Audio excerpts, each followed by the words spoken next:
Decime por qué. Muchas preguntas y algunas respuestas. Decime por qué. El programa de Carlos Tehuel.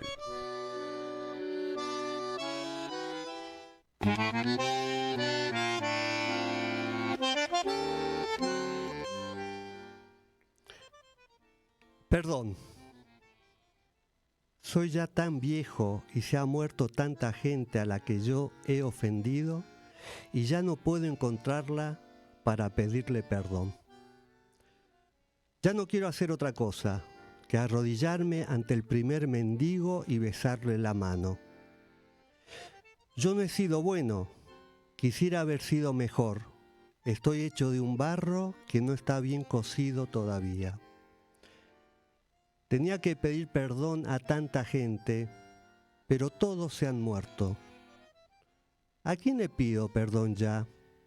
¿A ese mendigo? ¿No hay nadie más en España, en el mundo, a quien yo deba pedirle perdón? Voy perdiendo la memoria y olvidando las palabras. Ya no recuerdo bien. Voy olvidando.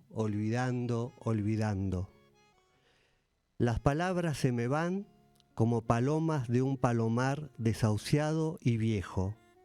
Y solo quiero que la última paloma, la última palabra, pegadiza y terca, que recuerde al morir, sea esta: perdón.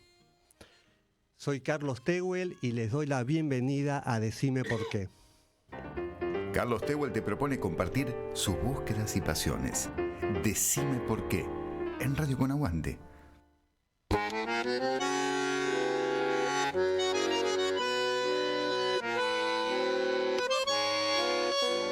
Hola, buenas tardes, ¿cómo les va? Transitando ya el programa número 14. Último programa de este ciclo, primer ciclo, que hemos comenzado en marzo. Y bueno, y acá estamos, transitando, como digo, el último programa para volver en el mes de agosto. Como siempre quiero saludar a los amigos que tantos mensajes me hacen llegar después de cada programa, mensajes hermosos, estimulantes para seguir pensando cada tema que vamos dialogando con cada invitado, cada sábado, así que muchísimas gracias. Y bueno, como siempre les digo, mensajes y preguntas al 156-458-2105. Repito, 156-458-2105. Y hoy retomando lo que acabo de leer, es la poesía sobre el perdón escrita por León Felipe a sus 82 años, 2 años antes de morir. Y la verdad que me gustó tanto es la introducción que hace Alberto Cabral en su libro El perdón y sus límites. Me ha gustado tanto que la voy a repetir porque es extremadamente de una belleza muy profunda. Entonces, dice así: perdón. ¿Soy yo tan viejo y se ha muerto tanta gente a la que yo he ofendido y ya no puedo encontrarla para pedirle perdón? Ya no puedo hacer otra cosa que arrodillarme ante el primer mendigo y besarle la mano. Yo no he sido bueno, quisiera haber sido mejor. Estoy hecho de un barro que no está bien cocido todavía. Tenía que pedir perdón a tanta gente, pero todos se han muerto. ¿A quién le pido perdón ya? ¿A ese mendigo? ¿No hay nadie más en España, en el mundo, a quien yo deba pedirle perdón? Voy perdiendo la memoria y olvidando las palabras. Ya no recuerdo bien. Voy olvidando. Las palabras se me van como palomas de un palomar desahuciado y viejo. y solo quiero que la última paloma, la última palabra pegadiza y terca que recuerde al morir sea esta: perdón. Bien. Etimológicamente, la palabra perdón se compone de per, que indica totalidad, y donare, que significa dar. Es decir, que perdonar implica dar algo de forma completa y total, como por ejemplo la renuncia a cobrar una deuda en su totalidad. El concepto de perdón aparece, según algunos estudiosos, en el Antiguo Testamento. Lo sitúan por primera vez cuando José perdona a sus hermanos por haberlo vendido como esclavo a los egipcios. A diferencia de los pueblos politeístas, la ofrenda que ofrecían a sus dioses era para calmar la ira de esos dioses. Se entiende que en estos pueblos no existía el concepto de perdonar. Con el judaísmo y su continuidad, el cristianismo comienza a regir el perdón asociado a la culpa y arrepentimiento. Es más que interesante pensar este nuevo paradigma o cambio de rumbo que marcará a Occidente hasta nuestros días. Pero no solamente encontramos en la religión el tema del perdón. Tanto es así que podemos entender el perdón como una plataforma o un nodo en donde confluyen diversos pensamientos, o mejor dicho, disciplinas, como la filosofía, lo jurídico, la ética, lo político, que suman perspectivas a las doctrinas religiosas. Todo este abanico que se abre para entender y dar mayor sentido al perdón, Alberto Cabral lo complejiza aún más, tratando de asignarle al perdón un estatuto metapsicológico. Ardua tarea, ya que no es sencillo transformar, o mejor dicho, elevar a concepto teórico un término tan versátil como el perdón. Ya está Alberto Cabral con nosotros en el estudio, y luego de escuchar esta hermosa canción interpretada por María Becerra, dialogaremos con Alberto.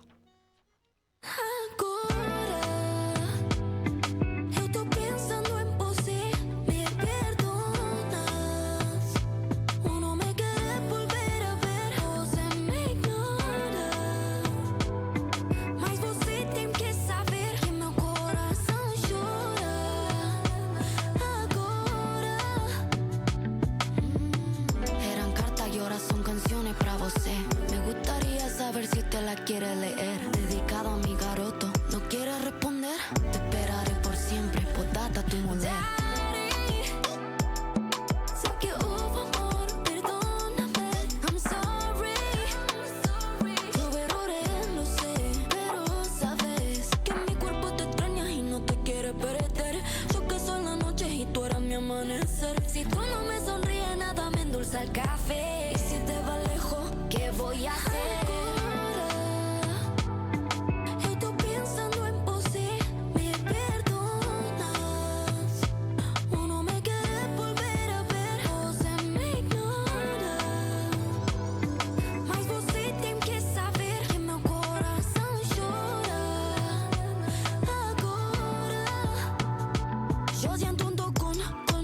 Te miro, tú mira mi boom, boom, boom. Cuando camino, ya no lo neguemos. Si nos conocemos, nadie va a reemplazar lo que tú y yo tenemos. Bésame, perdona un poco, poco a poco. Se eriza su piel si lo toco, toco, toco. Y aunque le cuesta, toma mi mano. Terminamos y se le escapa un te amo. Agora, eu tô pensando en você. Dime si tú me perdonas, me perdonas. Oh, ya no me quieres.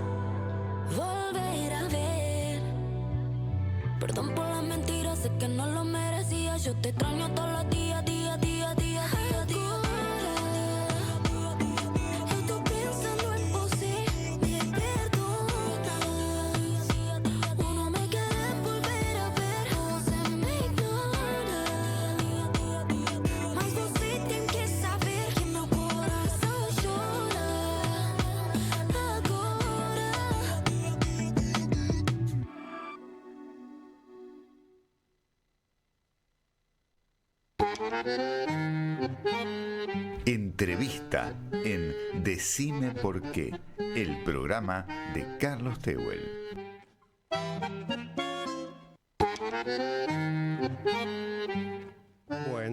Bueno, después de escuchar esta bellísima canción interpretada por María Becerra, artista joven que nos da nuestro país, muchos artistas jóvenes. Estamos con Alberto Cabral. Muchísimas gracias, Alberto, por estar acá en el programa número 14, en el cierre de esta temporada, la primera temporada.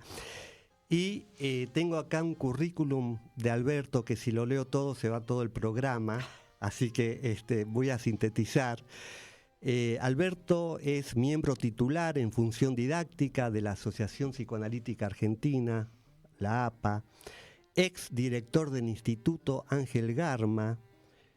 El Instituto Ángel Garma es el instituto donde se forman los analistas que quieren llegar, ¿no es cierto?, a ser miembros de la Asociación Psicoanalítica Argentina. Alberto entonces fue director del Instituto Ángel Garma. Y fundamentalmente, es docente, ¿no es cierto?, docente calificado en el mismo instituto, en una maestría. Pero fundamentalmente Alberto Cabral es autor, ya tiene una obra, yo diría, ya tiene una obra escrita, y hace poco en la APA, le dieron un lugar como en el espacio de autor. Después, a lo largo del programa, vamos a ir presentando entonces los libros de la autoría de Alberto. Muy bien. Fundamentalmente, entonces, Alberto Cabral está hoy en este programa para hablar del perdón y sus límites. Y yo, en la semana, cuando estuve pensando el programa, encontré un artículo de él en la revista de APA, que ya la muestro, del año 2009, acá está la revista de APA, que encontré un artículo que Alberto le puso el perdón y lo imperdonable en la cura analítica. Es decir, que ya hace muchos años que Alberto está trabajando con este tema. Así que, Alberto, bienvenido. Y bueno, la primera pregunta, decime por qué. ¿Por qué te interesó el tema del perdón y que hace tantos años lo venís trabajando? Carlitos, la verdad que es un gustazo. Te agradezco a vos la invitación, un gustazo estar aquí y conversar en un clima desacartonado sobre estos temas. Sí, la verdad es que 2007, 2008, te diría que me empecé a interesar en este tema del perdón, pero lo curioso fue que caí en la problemática del perdón a partir de los límites del perdón, o sea, a partir de considerar la categoría de lo imperdonable. Y a partir de ahí me fui interesando en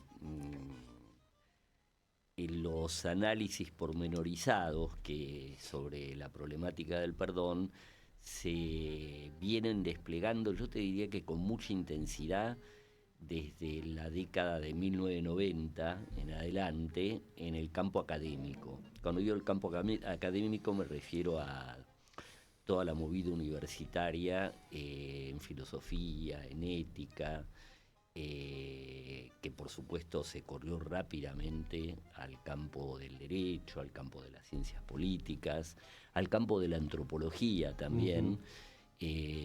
Vos decías que era una suerte de nodo, de plataforma, el concepto de perdón, y me parece que es una linda aproximación para pensarlo como un punto de convergencia de desarrollos que surgen desde muy distintas disciplinas. Y ya eso instala una pregunta, ¿no?, que yo me la planteé en términos de por qué este interés epocal, podríamos decir, en relación a la problemática del perdón. No creo que sea una pregunta sencilla, pero me parece que un vector para intentar encontrar una respuesta seguramente tiene que ver con el hecho de que estamos viviendo una época muy particular, me refiero al siglo XX, lo que llevamos del siglo XXI, donde esta idea del hombre, lobo del hombre, de Hobbes, está cada vez más encarnada en la forma en la que se van dirimiendo conflictos étnicos, religiosos, políticos, geoeconómicos a escala mundial, globalizada. Es una época de desbordes. Por supuesto no soy yo el que lo dice, hay un consenso bastante amplio en relación a la dimensión de exceso que parece atravesar la época que vivimos, y que en ese punto podemos empezar a entender que cuestiones que giren alrededor de la problemática de la reconciliación, la reparación, el perdón, problemáticas que tengan que ver con indultos, con prescripciones o no prescripciones, estén cada vez más al orden del día en nuestras culturas, en nuestras sociedades, y sean motivo de discusiones fuertes.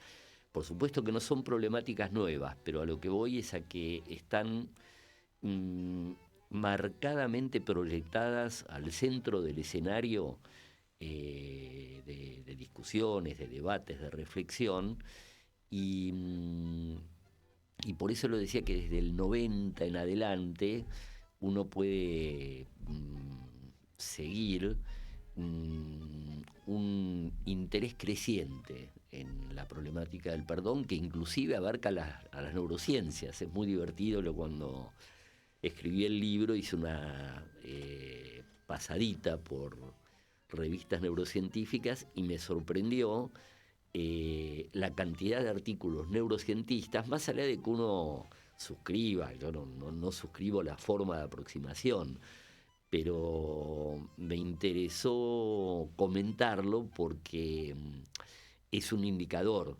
fuerte de en qué medida esta problemática está desbordando el campo del interés académico y pasa cada vez más a ser objeto de referencia, de investigación, de comentarios en ámbitos ya no académicos, periodísticos, etcétera. Sí, nombrás la década del 90, que fue cuando acá en Argentina Menem dictó la ley del punto final y no me acuerdo cómo se llama la otra, obediencia debida. Alfonsín. Menem decretó los indultos. Los indultos, claro. Exactamente, los indultos a esas leyes. Claro. Exactamente. Que fue justamente en la década de los 90. Así después de los juicios. Exactamente. Entonces, ahí vos tomás algo de algo social que atravesó nuestro país justamente en relación a un tema tan, que nos llegó tanto, ¿no es cierto? Es decir, por un lado, la contribución de Alfonsín al decretar los juicios a las juntas militares, y luego, años después, el indulto. Es decir, que tomás algo de lo social. Entonces, ¿cómo relacionás esto último, ¿no es cierto?, con el psicoanálisis, con el intentar? Me encantó lo que vos decís en un capítulo, los conceptos nacidos y criados, ¿no es cierto? Son esos conceptos que nos llegan tanto, freudianos, lacanianos, y vos queriéndole dar un estatuto metapsicológico al perdón, o sea, que lo tomás de lo social, pero vas directamente a algo teórico, metapsicológico. Así es. Sí. Yo te diría que todo lo que tiene que ver con estas problemáticas que mencionaban, ¿no? De reconciliación, indulto, prescripción o no prescripción de delitos de lesa humanidad, etcétera, etcétera, fue un vector importante para que yo me empezara a conectar con el tema. Pero seguramente el más importante tenía que ver con preocupaciones, inquietudes surgidas de la propia clínica analítica, que por ahí, para resumirlas muy brevemente, tenía mucho que ver. Tengo muy presente unas discusiones que tuvimos en APA y en una invitación que me hicieron en APDEVA a discutir unos materiales clínicos, y donde se armaron discusiones muy ricas, y a mí me llamó mucho la atención la posición de muchos colegas que consideraban que un análisis adecuadamente conducido y adecuadamente transitado no podía de ninguna manera terminar con una postura subjetiva, con una posición subjetiva de quien se analizaba, de conflicto abierto, mantenido, sostenido, con alguna figura significativa de su historia, el padre, la madre, algún hermano. El comentario habitual era que, ese rencor con el padre, ese rencor con la madre, ese rencor con el hermano mayor, por decir algo, era un indicador fehaciente de que esta persona no tenía adecuadamente elaborado algún plano de su conflictiva edípica, y que entonces pensar en un fin de análisis en ese contexto era un contrasentido, porque era la subsistencia de esos bolsones de rencor eran indicadores fehacientes de que ahí había conflictos no tramitados. Es una posición que un analista que yo respeto mucho, como Julia Kristeva, ha sostenido en varios de sus libros. Entre nosotros, Luis Canciper tenía una posición bastante semejante. Yo tuve mucha oportunidad de discutir y de compartir con Luis estas problemáticas, pero para decirlo muy rápidamente, mi impresión es que la resolución de un conflicto no implica necesariamente la desaparición del rencor, inclusive del odio, que pudo haberse despertado en el curso del conflicto. Hay situaciones en las cuales lo que el sujeto puede haber vivido como un daño en términos reales, después podemos explicar un poquito más eso, suponen por parte del sujeto la convicción íntima de que el victimario atravesó un límite a partir del cual se le hace imposible pensar en algún tipo de reconciliación con él. Y de ahí es que se fue afianzando para mí la significación de este límite al que ubiqué como lo imperdonable. Otros autores lo ubican como lo irreparable, lo irremediable. Me parece que por la carta de ciudadanía extensa que tiene el perdón, yo prefiero la noción de imperdonable.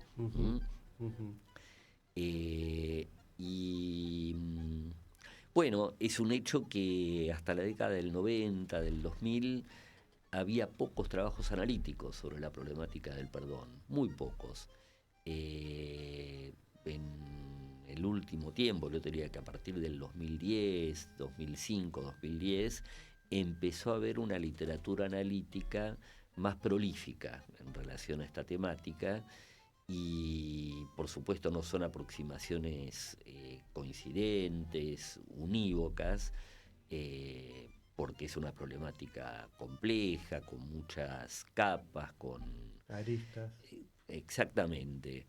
Y se juegan mucho posicionamientos teóricos de los analistas, pero no solamente en relación a cuestiones doctrinarias del campo psicoanalítico. Por ejemplo, en Kristeva es notoria la influencia de la concepción cristiana en su forma de aproximarse a la problemática del perdón. una concepción que por supuesto no impacta solamente en Kristeva, sino que en muchos de los estudiosos de este tema están como muy marcados a fuego, diría yo un poco en broma, por esta idea de San Agustín de que el amor todo lo vence, amor omnia vincit en latín, y que señala en ese punto un derrotero inexorable para la resolución de los conflictos interhumanos, que en la medida en que están regidos por el amor, deben necesariamente desembocar en un punto de conciliación, deben necesariamente desembocar en un punto de perdón. Y bueno, mi impresión es que la clínica analítica de todos los días, la clínica social de todos los días, los trabajos de Freud, de Lacan, de Melanie Klein también, por supuesto, son muy contundentes a mi modo de ver en lo que se refiere a ilustrar que las dimensiones de odio, las dimensiones de rencor, lo que Freud ubicaba como pulsión de muerte, tienen un peso equivalente en la conformación del psiquismo que todo lo que estudiamos a nivel de problemáticas ligadas a la libido, la sexualidad, las pulsiones de vida. De hecho, es muy difícil desde muchas aproximaciones disociar sexualidad de todo lo que tiene que ver con lo que sería el componente tanático, pulsión de muerte, el goce. Eso nos llevaría a muchas cuestiones, pero presuponer que un análisis adecuadamente transitado debería desembocar en una pacificación integral de los vínculos del sujeto con su entorno, me parece que no deja de ser una quimera ilusoria, que lo delicado del asunto es que se puede transformar en una orientación superyoica para la cura y derivar en una suerte de mandato orientado a que el sujeto condone daños recibidos, ofensas recibidas, agravios, y se diluya la posibilidad de que el sujeto elabore un camino propio respecto de aquellos agravios, de aquellas ofensas, de aquellos daños, de aquellas injurias de las que fue objeto, que en algunos casos pueden desembocar en una pacificación, pero no necesariamente en todos. Claro, pero con lo que estás diciendo se abre toda una división de aguas en lo que significa entonces el final de análisis. Si el sujeto tiene que llegar a reparar, término muy, muy fuerte, ¿no es cierto?, en nuestras herramientas teóricas, la reparación del daño, y esto con lo imperdonable, me parece que realmente estás apuntando a algo, pero muy serio, en cuanto a lo que tenemos que pensar como final de análisis. Hacemos una pequeña pausa y seguimos con este tema, ¿sí? Perfecto. Radio con aguante. Piezas de realidad. Porque acá no se rinde nadie. Radio con aguante. Radio con aguante. La radio que resiste. El SMS Ya fue. El GIF, Ya fue. la fotito, Ya fue. el mensaje de voz. Es para nosotros. 11 26 999 574. El WhatsApp del aguante. 11 26 999 574. Ese Es para nosotros. Comunicate. La realidad, Es una sola, pero cambia. según quien te la cuente. La realidad la vivís acá. Radio con aguante. Piezas De realidad. Estás escuchando Decime por qué, lo más alejado de una fake news que podés encontrar en la radio. Decime por qué, el programa de Carlos Tehuel.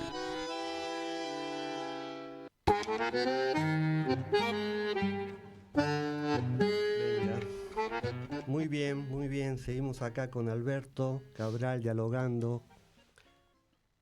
Qué lujo que me doy los sábados. Y hoy también, cerrando el primer ciclo, la primera temporada, charlando con Alberto Cabral. Un lujazo. Bueno, como les había comentado, Alberto es autor, ya es autor de una obra, diría yo. Entonces acá les voy a mostrar los libros que publicó Alberto. Prácticas psicoanalíticas en la comunidad. Esto apareció en Brasil, porque estoy viendo que Blücher es una editorial brasilera. Sí, sí. Así que acá estoy mostrando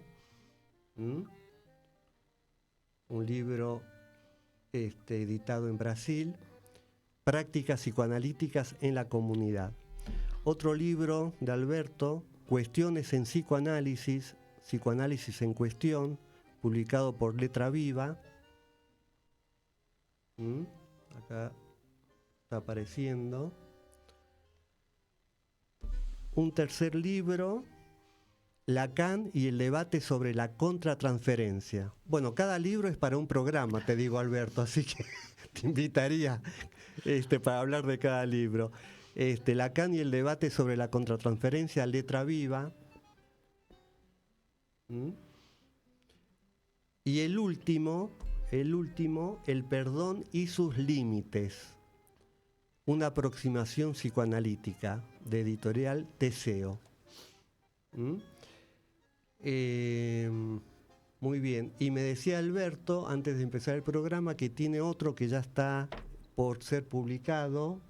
¿Querés decirlo, Alberto? Sí, buenísimo, te agradezco pasar el chivo. Sí. Que es psicoanálisis y diferencia. Me propongo abordar la cuestión de la diferencia desde una perspectiva psicoanalítica también. Perfecto. ¿Y va a salir este año? Sí, la idea es que salga en septiembre, está ya en proceso de publicación. Perfecto. Bueno, muy bien. Presentado entonces la obra de Alberto Cabral, vamos a seguir con este tema que me interesa muchísimo, esta división de aguas que Alberto hace entre lo imperdonable, ya en una situación clínica, no estamos hablando de lo social, que después vamos a hablar de eso, qué significa lo imperdonable en el campo social, pero en una situación clínica hay una línea muy fuerte, teórica, ¿no es cierto?, que viene a través o pensar la reparación, donde el paciente, habiendo transcurrido un análisis, tendría que llegar a un final de análisis perdonando, ¿no es cierto?, al victimario, o perdonándose a sí mismo también, ¿no? Así es. Y la otra posibilidad, lo que plantea Alberto, es que no, que el paciente puede llegar a un final de análisis justamente reconociendo que no puede perdonar al victimario. ¿Querés que sigamos, si podés seguir profundizando en eso? Sí. Yo precisaría que no puede perdonar y que no quiere perdonar al victimario. Ajá. ¿No es cierto? Y aquí se abre, como vos decís, me parece muy bien, como una línea divisoria de aguas. Hay un filósofo estadounidense que abordó con mucha precisión cuestiones que tienen que ver con el perdón, y que se llama Charles Griswold. Y que también está muy fuertemente imbuido por una perspectiva cristiana. Él tiene desarrollos muy ricos sobre la problemática del perdón, pero en este punto me permito disentir con el bueno de Griswold, que llega a elevar el perdón a la categoría de una virtud moral. Uh-huh. Es fuerte como definición. Elevar el perdón a la categoría de una virtud moral, porque es claro que no implícitamente, él lo desarrolla. El no perdonar, desde esta perspectiva, es un demérito, desde una perspectiva ética, por parte del sujeto. Y yo creo que en ese punto a mí me resulta divertido revisar, volver sobre una definición tajante de Freud sobre este tema. No fueron muchas, él no abordó específicamente la problemática del perdón, pero en un reportaje que le hizo Viereck, el periodista estadounidense. Viereck era una especie de lo que fue Oriana Fallaci en la década del 80. Ajá. Oriana Fallaci era una periodista italiana de una gran inteligencia, de una gran cultura, que hacía reportajes punzantes a todas las personalidades políticas, artísticas de la época. Viereck hizo lo mismo en su momento, década del 20, del 30, del siglo XX, y le hizo una entrevista larga, extensa a Freud, muy, muy linda, que no está en las obras completas, hay traducciones de distinto tipo. La revista de APA hace algunos años editó una traducción bastante buena del reportaje de Viereck, comprimiéndolo, porque es muy extenso. Pero ¿En qué año fue la entrevista? La entrevista fue en el 27, 1927.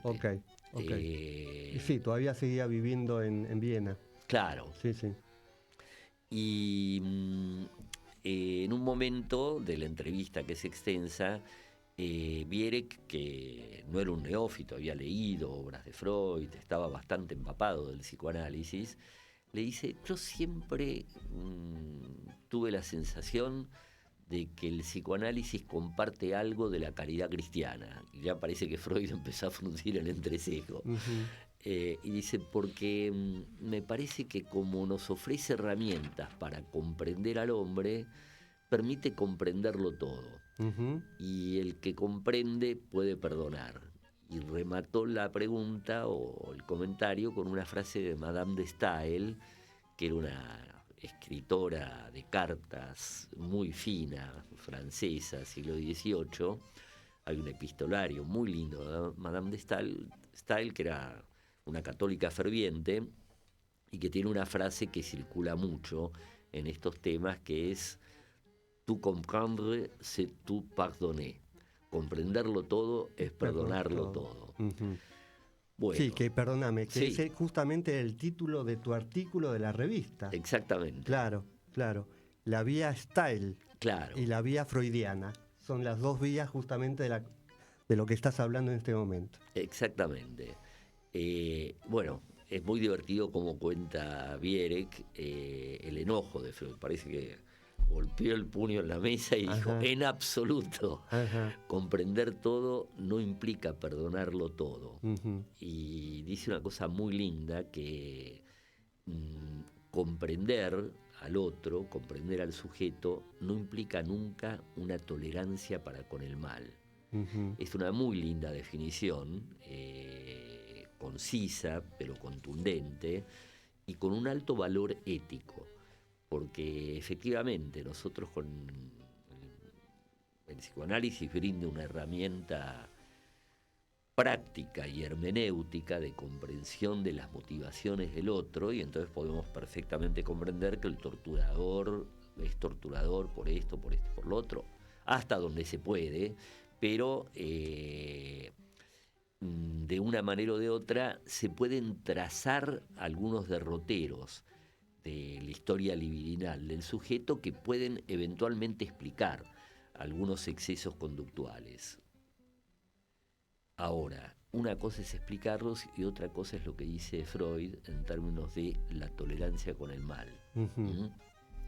Freud tenía claro que se puede comprender, se puede entender, pero que hay algunas líneas, hay algunas fronteras, hay algunos límites que a él le resultaban imposibles de ser atravesados y que suponían el hecho de que perdonar en esas condiciones era ser tolerante con el mal. ¿Sí? Me parece que es muy lindo porque esto permite rescatar, por contraposición a lo que decíamos de Griswold previamente, este filósofo yanqui, permite rescatar lo que puede haber de virtuoso en la decisión de no perdonar.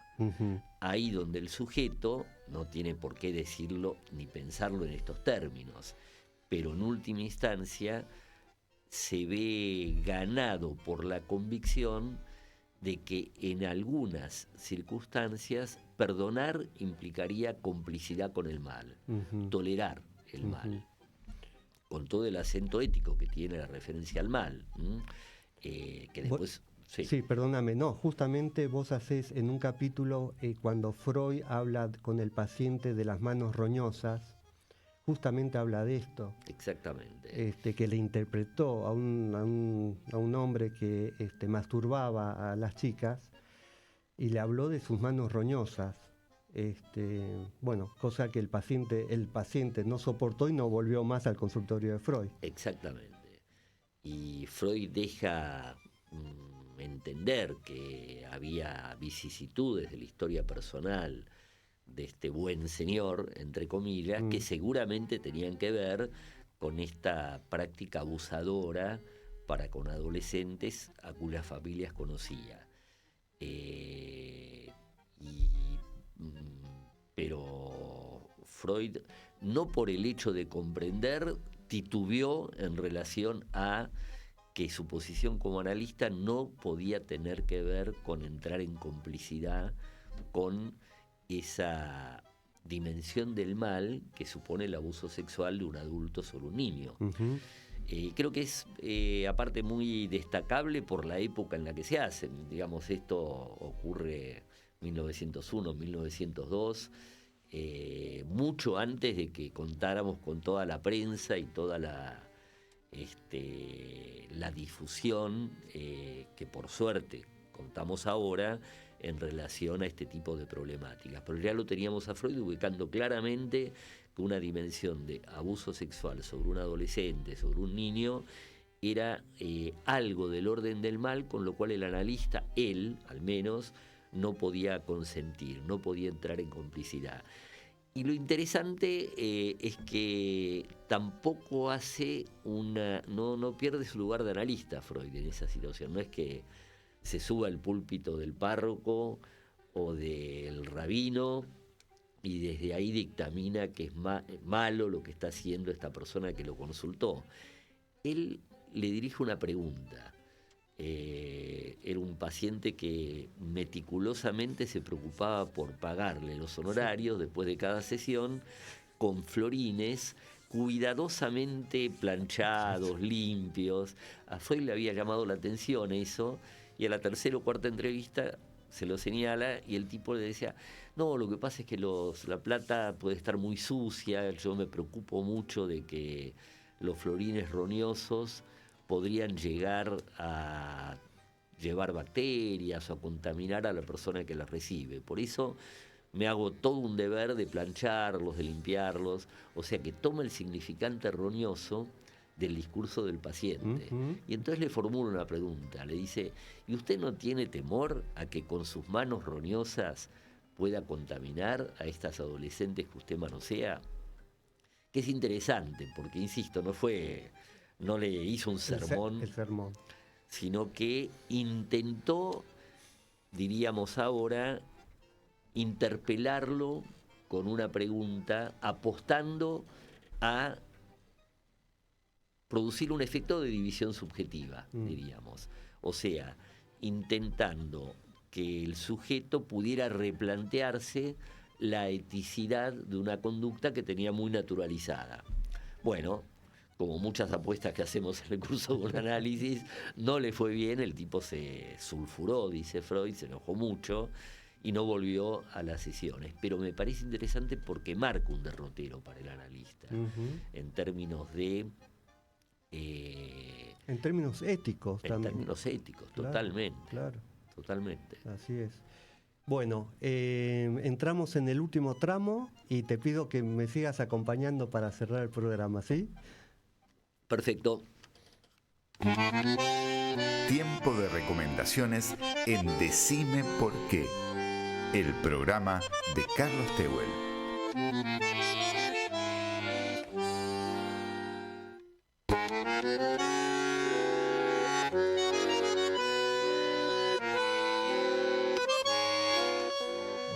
Bueno, entramos ya en los últimos minutos del programa, en las recomendaciones, pero hoy ¿qué puedo recomendar? Por supuesto que el libro de Alberto Cabral, por favor. El perdón y sus límites, una aproximación psicoanalítica. Claro que sí, es la recomendación del día de hoy. ¿Sabes, Alberto? Me hiciste pensar en esto de la caridad cristiana. A ver, ¿qué pensás? El psicoanálisis, ¿no es cierto?, creado por Freud, yo a veces pienso que es heredero de la confesión cristiana. Que en esa época que ya Nietzsche ya había dicho que Dios ha muerto, entonces yo digo, Dios ha muerto, pero nació el psicoanálisis. Más o menos son de la misma época, ¿no es cierto?, Nietzsche y Freud. Y quería preguntarte esto, es decir, ese clima que se logra para que una persona pueda ir y confesar sus daños,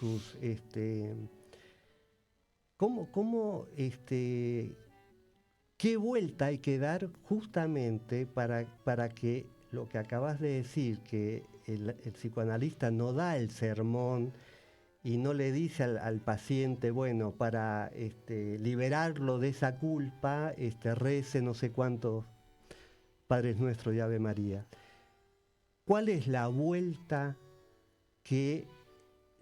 esa vuelta de tuerca de pasar a una confesión a una situación analítica? Qué linda pregunta, Carlitos, es para que sigamos conversando indudablemente, pero sabés que la intuición que tenés fue una intuición de Foucault. Foucault que tenía una relación ambivalente con el psicoanálisis. Por un lado lo ubicaba como un interlocutor con el que discutía. Cuando digo el psicoanálisis me refiero a Freud y a Lacan, ¿no?, que eran los grandes autores con los que él entablaba contrapuntos. Pero la idea fuerte de Foucault era que la sesión analítica era heredera del dispositivo confesional. Uh-huh. Y lo decía en términos de una crítica fuerte al psicoanálisis. Yo creo que tenía mucho que ver justamente con que lo que Foucault conocía más que nada como práctica era la práctica del psicoanálisis institucionalizado. Lamentablemente analistas de las instituciones francesas con las que él tuvo contacto, intentó analizarse en algún momento. Bueno, sabemos, Foucault era homosexual, era una época en la que la doxa psicoanalítica ubicaba la homosexualidad como un rasgo de perversión. Uh-huh. Entonces, estaban dadas las condiciones como para que la coexistencia de Foucault con el psicoanálisis no fuera todo lo pacífica que pudiera llegar a ser. Yo creo que hay una diferencia grande, que por supuesto da para conversar mucho, ¿no? Pero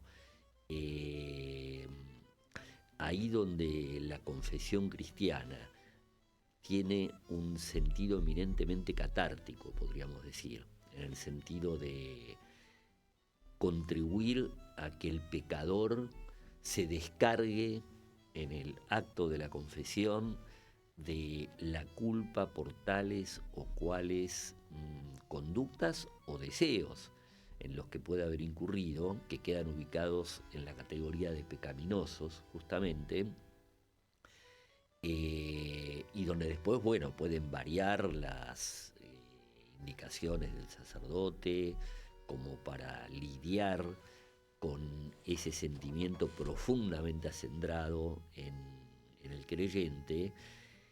La situación analítica apunta en realidad no tanto a desculpabilizar, que es la orientación del confesor cristiano.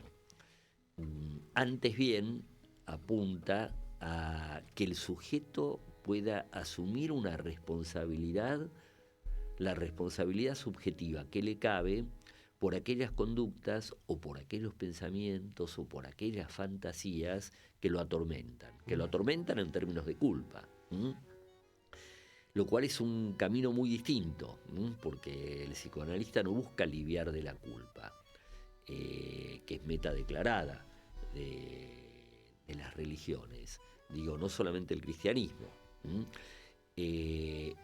Por el contrario, utiliza como una herramienta la culpa a los efectos de poder deslizarla en la dirección de asumir la responsabilidad que al sujeto le cabe en aquello que lo preocupa. Hay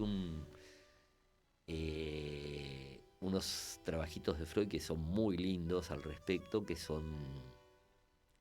llama justamente la responsabilidad moral por el contenido de los sueños. Uh-huh. Ya el mismo título es sugestivo, ¿no? Freud no se ubica en el bando que diría, no te preocupes, fueron solamente sueños. Se ubica, por el contrario, en el bando que diría, a ver, por algo soñaste lo que soñaste. Hablame libremente, asociá libremente, para ver si podemos entender qué es lo que pasó, que algo dentro tuyo urdió un contenido onírico tan divorciado de lo que son tus preceptos conscientes, éticos, morales o lo que fuera. Algo tuyo se tiene que haber jugado en el armado de este sueño. En esa división del sujeto. Justamente. Claro, exactamente. Pero me parece que ese texto tan breve de Freud, son 2 carillas, tiene un aliento ético impresionante y me parece que se puede usar muy bien como línea parteaguas respecto de lo que es la orientación del dispositivo confesional. Y de paso te comento una cosita, porque el perdón, es cierto, vos lo dijiste muy bien en la introducción, queda introducido por lo que Derrida ubicaba como las religiones del libro, o sea, el islamismo, el judaísmo, el cristianismo. Pero una cosa que es muy interesante es que en sus orígenes, en la Biblia, digamos así, en el Antiguo y también en el Nuevo Testamento, aparece la palabra, no aparece el término perdón exclusivamente, aparece una diversidad semántica que en las traducciones habituales convergen en el término perdón. Pero son muchos los estudios que me vienen a la cabeza. Es David Constant, que es un filósofo y antropólogo estadounidense, que han marcado la distinción muy grande que hay entre la forma en la que aparece en el Antiguo y el Nuevo Testamento la noción de perdón y lo que actualmente entendemos como perdón. Por ejemplo, en el Antiguo Testamento, y es muy interesante esto, si bien está la dimensión del arrepentimiento, es un arrepentimiento básicamente frente a Dios. No es tanto una cuestión de arrepentimiento en relación a la parte injuriada, al humano injuriado. La víctima juega placé en el dispositivo del perdón, tal cual está de alguna manera presente en el Antiguo Testamento. Y algo parecido ocurre con las aproximaciones al perdón en el Nuevo Testamento. En realidad hay bastante consenso hoy por hoy de que lo que entendemos actualmente por perdón en realidad se empezó a abrochar en términos de significado hace 300, 350 años más o menos. Y inclusive está fechado, hay una serie de sermones pronunciados por un obispo anglicano, Joseph Butler, en Londres, que fue el primero que incorporó en forma, ¿cómo podríamos decir?, categóricamente doctrinaria, la necesidad del arrepentimiento por parte del victimario, como para poder aspirar a obtener algo del orden del perdón por parte de la víctima. Que esto también es otro aspecto importante. El arrepentimiento es un paso importante, muy importante, pero no determina que la víctima quede obligada entonces a perdonar. Perfectamente uno puede asumir que efectivamente el victimario se arrepintió, pero la víctima puede perfectamente mantenerse en sus 13 en términos de que no hay arrepentimiento que valga para subsanar lo que yo trato de ubicar en el libro como un daño en el plano de lo real. Claro. Que eso se ve muy, muy claramente en el último capítulo del libro, ¿no es cierto? Que pueden haber muchas leyes jurídicas que reconcilien, que perdonen, pero está la persona en su subjetividad, si accede a este perdón o no accede. Exactamente. ¿No es cierto?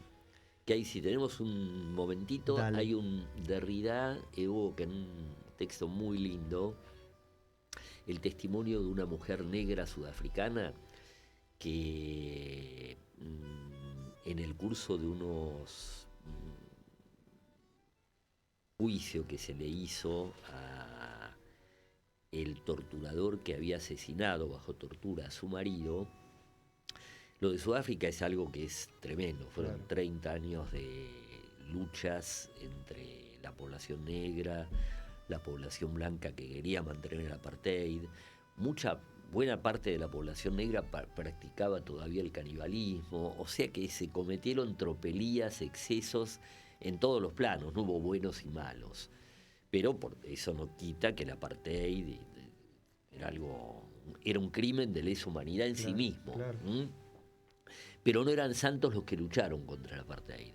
Entonces fue todo un tema cómo obtener algo del orden de una reconciliación que permitiera restañar al menos las heridas más groseras en el tejido social y constituir algo que se pareciera a una nación, porque surgía de ese fondo sangrante de torturas, canibalismo, violaciones de todo tipo, etc. Entonces se ideó un dispositivo que era el victimario, el torturador, que aspiraba a obtener un indulto, tenía que presentarse a la Comisión de Verdad y Reconciliación, someterse a un juicio. Iba a haber un tribunal de 10 personas, 5 blancas y 5 negras, para que no hubiera una pregnancia racial en el dictamen, y tenía que emitir un discurso de arrepentimiento. Y ese discurso de arrepentimiento tenía que ser lo suficientemente veraz en la escucha del tribunal como para convencerlo de que ameritaba un indulto, o no. En este caso, el tribunal dictaminó que indultaba al torturador, que parece que emitió un discurso de arrepentimiento creíble, entre comillas. Y antes de que terminara el juicio pidió la palabra a la viuda. Y ha de haber sido tremendo estar ahí, pero la tipa dijo, bueno, un gobierno, un tribunal pueden indultar, pero no pueden perdonar. La posibilidad de perdonar o no a este señor es de los familiares, de los que sufrimos la pérdida, en mi caso, de mi marido, decía la tipa. Y yo todavía no estoy preparada para perdonar. Mira, muy fuerte. Muy fuerte. Muy fuerte porque marca la distinción entre el plano público y Así el plano es. íntimo, Exactamente. personal. Exactamente. Bueno, Alberto, muchísimas gracias. Qué placer, qué lujo cerrar la temporada contigo acá, charlando, dialogando.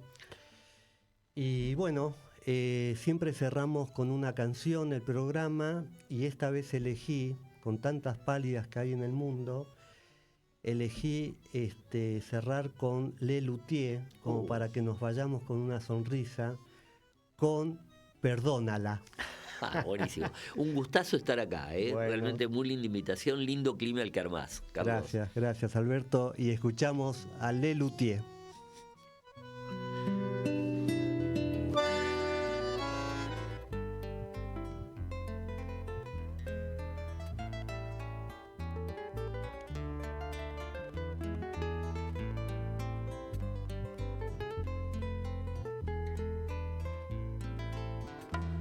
No querría con seguir viviendo. Lo que hizo ya no puede perdonarse. Que se vaya, no me agrada estar sufriendo. Ciertas cosas no deben olvidarse. Perdónala, perdónala. Es dulce, te fue fiel, es una dama. Perdónala, perdónala. Seguro que aún ella te ama. No querría con seguir viviendo. Lo que pude perdonar, lo he perdonado. Esa tarde, cuando ya se estaba yendo, confesó que ella nunca me había amado. Perdónala, no obstante, regresa aquellos besos como miel. Esther te fue leal, te fue constante, y toda la vida te fue fiel. No querría con Esther seguir viviendo, nuestra vida fue amarga como hiel. Esa tarde, cuando ya se estaba yendo, confesó que ella nunca me fue fiel. Dale. Compréndela, ten calma, fueron solo 20 hombres hasta ayer. Y piensa que en el fondo de su alma, esa muchacha es una dulce mujer. No querría con Esther seguir viviendo, ya no puedo perdonar a esa muchacha. Esa tarde, cuando ya se estaba yendo, me persiguió por la casa con un hacha.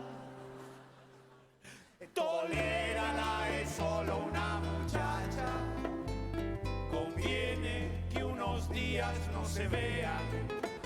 Las mejores parejas se pelean y casi todas se persiguen con un hacha. No querría con Esther seguir viviendo, mis amigos nunca fueron de su agrado. Esa tarde, cuando ya se estaba yendo, opinó que eran todos unos vagos. Olvídala, debes olvidarla. De esa bruja por fin te liberaste. Pero cuéntanos antes de olvidarla, ¿qué fue lo peor, lo que no le perdonaste? Lo último que hizo fue tremendo, eso sí que no puede perdonarse. Esa tarde, cuando ya se estaba yendo, decidió quedarse.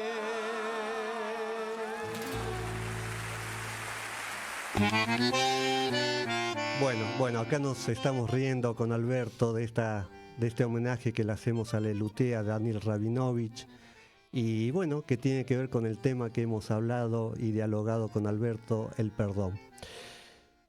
Llegamos al final del programa del primer ciclo.